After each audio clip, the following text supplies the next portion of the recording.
All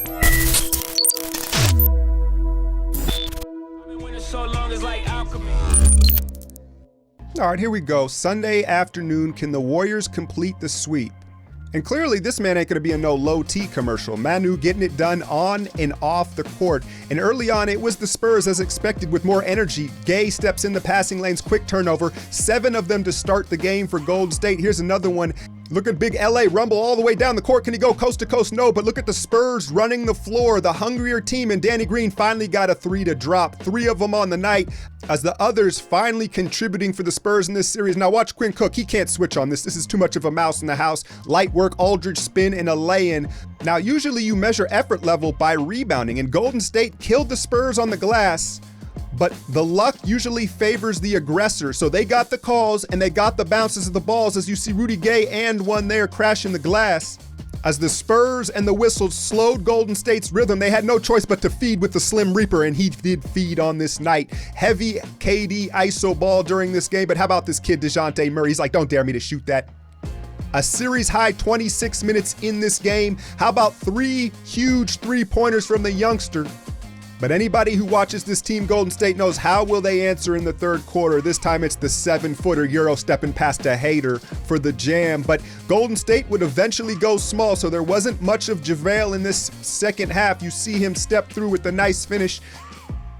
KD's going to rattle home the 3, but he was just 4 of 13 from behind the arc. Heavy usage, heavy ISO. Kyle Anderson gets it out to the corner. How many ball fakes can you have in one play? 2, 3, Manu left hand, you know it's going in. The execution just was simply not there. Watch them switch here at the wrong time. Sean hesitates, gives Mills the 3 in rhythm. Now, neither Klay or Draymond could throw a rock in the ocean, but Klay forcing things up late. Watch Draymond hit the glass to the tone of 18 of them bitches on the night as Golden State starts to rally, finding momentum, riding the hot hand of KD as he hezzy pulleys in Aldridge's face. Is Golden State creeping back? And then I thought this was the biggest sequence of the night. 24 seconds winding down, he goes glass, and maybe it was just San Antonio's night as everything seemed to go right. Now Swaggy P played most of the fourth quarter, Kerr going small, and Manu goes down, but it's just a knee to knee.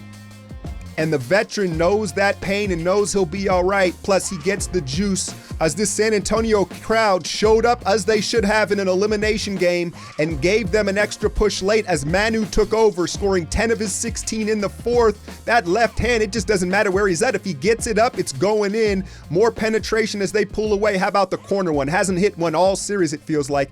Save some for game 5. Spurs survive. All right, y'all. So game 4, San Antonio Sunday. Let me ask you guys something. This morning when you woke up, were you excited for this game? Because I sure wasn't, man. Now, don't get me wrong, playoffs, Warriors basketball, I'm always, I always am anticipating it, right? But it didn't have the normal, this whole series hasn't had the normal excitement around it and the feeling of a playoff matchup, right? For various reasons.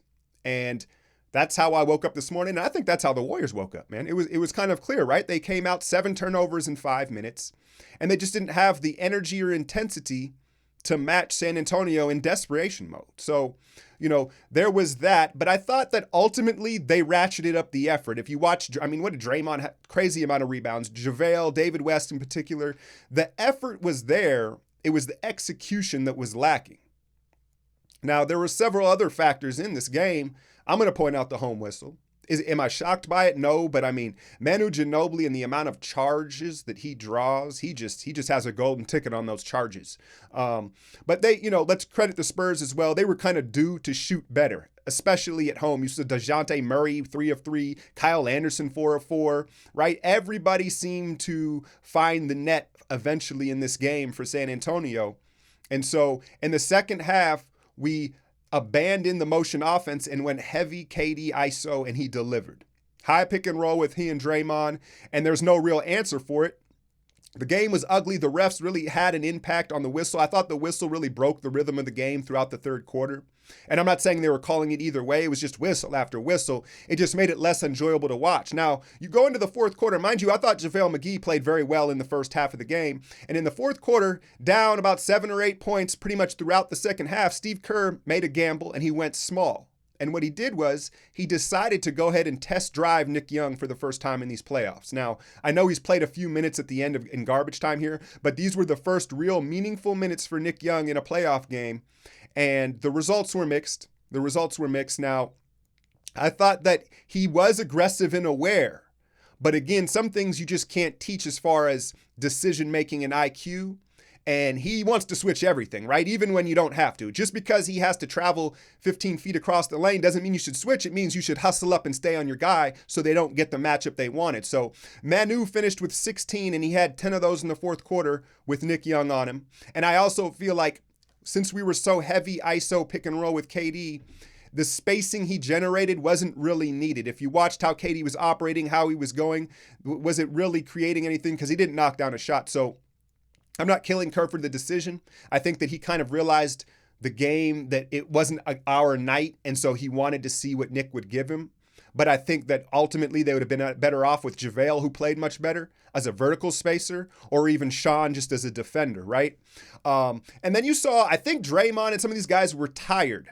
They were tired at the end, and you saw them kind of shrink in the moment towards the end, where no one really wanted to take a shot down the stretch except for KD. You could see Clay shaking his head, and it was a rare game where Clay seemed to lose his confidence a little bit as the game went on. Now, he didn't stop shooting, but he just never found a rhythm. And just like San Antonio was due to start making shots, Clay was kind of due to maybe have an off game. Now, it's the game 6 that's a problem. Let's talk about the elephant in the room. I hear the rumors swirling of the ad revenue of going back to Oracle Arena, right? Or perhaps maybe buying Steph Curry more time before we take on this spooky Pelicans team, right? I don't think the series, the start of round 2 will start any later unless this gets pushed to a 6th game. So I don't buy that theory. And then the revenue thing, like I said, I don't think it was a lack of effort in this game. I think it was a lack of execution. Now, who knows, man? There's a lot. Whenever there's that much money involved, you can't dismiss any theory or strategy, right? But back to the series and the matchup.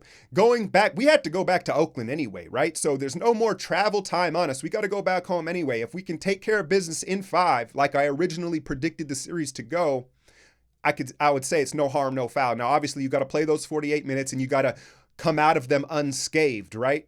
But as long as there's not a game 6 where they have to travel back to San Antonio, they shouldn't be any worse for the wear. And I think round 2 will still start next weekend. I know that there's been a lot of contradicting or contrasting reports on Steph Curry's ETA and how he looks. I expect him to be ready for game 1 of round 2. Excuse me. And that's just me. That's just the eye test, right? So that's how I see it, and that's what I kind of expect. Again, I haven't heard this report. All reports suggest it's game 3 or he's nowhere near ready. But just from what I see and what I expect, and I think they're playing coy. I think they're playing modest, and I think they want to kind of surprise the Pels when they come into Oracle. Oh, yeah, by the way, the chef's in the starting lineup. Announce it like the last minute. Oh, yeah, Steph Curry. You know what kind of pop that will give Oracle?